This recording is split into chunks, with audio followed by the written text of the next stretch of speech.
വീട്ടുകാരുടെ എല്ലാവരുടെ ഇഷ്ടത്തോടു കൂടി ഞാനും വീണ്ടും പഠിക്കാൻ തുടങ്ങി. പക്ഷേ എന്നെക്കൊണ്ട് കൂടിയാൽ കൂട്ടൂല എന്നുള്ള കാര്യം എനിക്കറിയായിരുന്നു. ആകെ വിഷമത്തിൽ തന്നെയായിരുന്നു. അപ്പോൾ ചേച്ചിയാണ് പറഞ്ഞത് ഓൺലൈനായിട്ട് ഉടമ്പടി എടുത്ത് പ്രാർത്ഥിക്കുക എന്ന് പറഞ്ഞത്. ഓൺലൈൻ ഉടമ്പടി എടുത്ത് പ്രാർത്ഥിച്ച ആദ്യ ദിവസം ഞാൻ കിടക്കുമ്പം അമ്മ എനിക്ക് സ്വപ്നത്തിൽ വന്നു.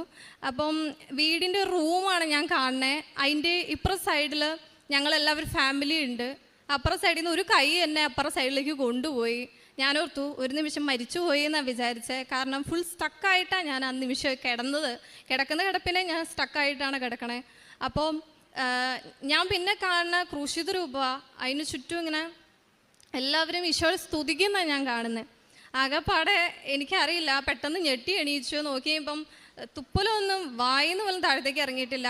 ആകെ ഗൂസ്ബംസൊക്കെ പോലെ എല്ലാ രോമമൊക്കെ എഴുന്നേറ്റ് നിൽപ്പുണ്ട്. അപ്പോൾ എനിക്ക് മനസ്സിലായി മാതാവിൻ്റെ കൂടെ ഉണ്ട്. അന്ന് എൻ്റെ കൂടെ തൊട്ട് ഉണ്ട്.